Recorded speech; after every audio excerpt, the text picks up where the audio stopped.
63 years of independence, 63 years of promises, 63 years of patience.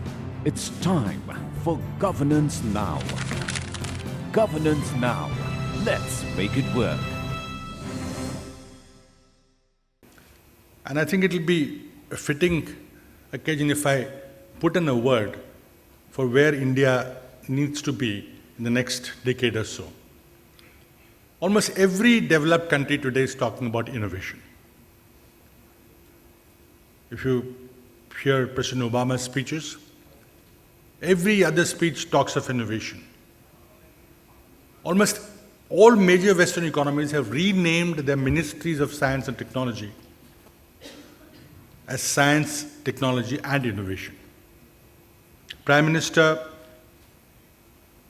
in his address a couple of years back, called for this decade to be a decade of innovation. Because only through innovation that industry will continue to keep its edge. In the science and technology field, India is marching very rapidly.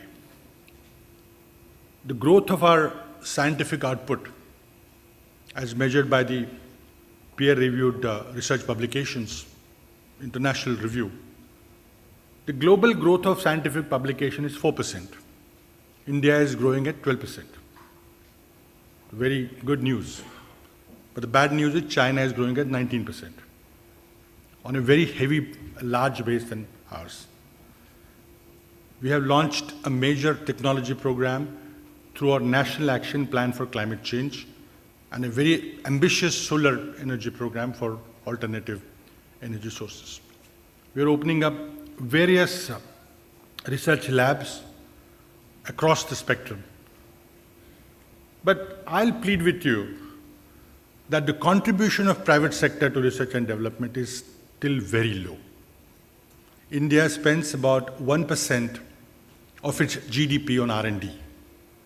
But 75% of it comes from the public sector.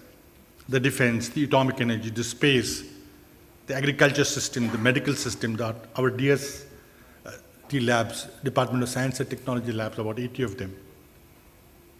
Private sector spends less than 25%. In most Western economies, it's exactly the other way around. But even the quarter that you spend, I think more than half comes from only two sectors, pharma and a little bit from auto components. And I have great complaint, particularly about IT. Both Mr. Narayan Murthy and I belong to that field. And I remember him speaking in one of the Prime Minister's councils where he bemoaned that India produces less than 50 PhDs in computer science every year, as against 3,000 in China. We are now embarked on increasing our output of PhDs by creating new universities, new ISERs, Indian Institute of Science Education Research, 5 of them, new IITs, 7 of them, new IIMs. We have recently created Academy of CSIR, which will create at least 500 PhDs every year. But somebody must employ them. No IT engineer is willing to spend 4 or 5 years to do a PhD in mathematics and computer sciences because you pick them up even before they graduate and give them handsome salaries. There's no incentive at all.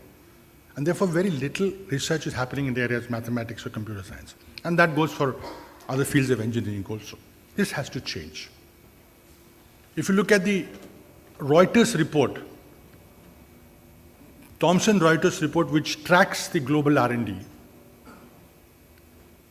that report has said that by year 2014, 2015, China will lead the world in innovation.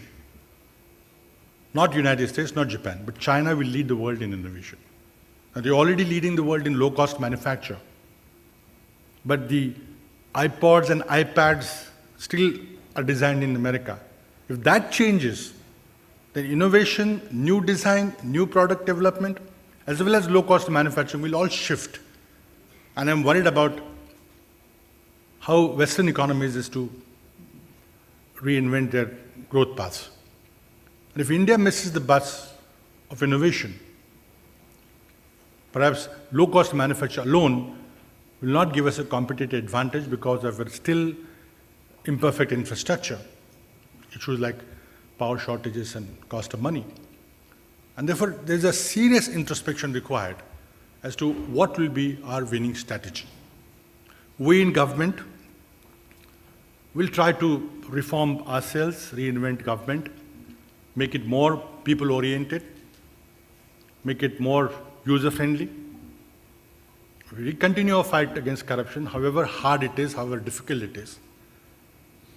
And of course, we will seek cooperation from the private sectors to fight against this battle together, because many of you have suffered seriously when in the tendering processes, when they're skewed with some inputs.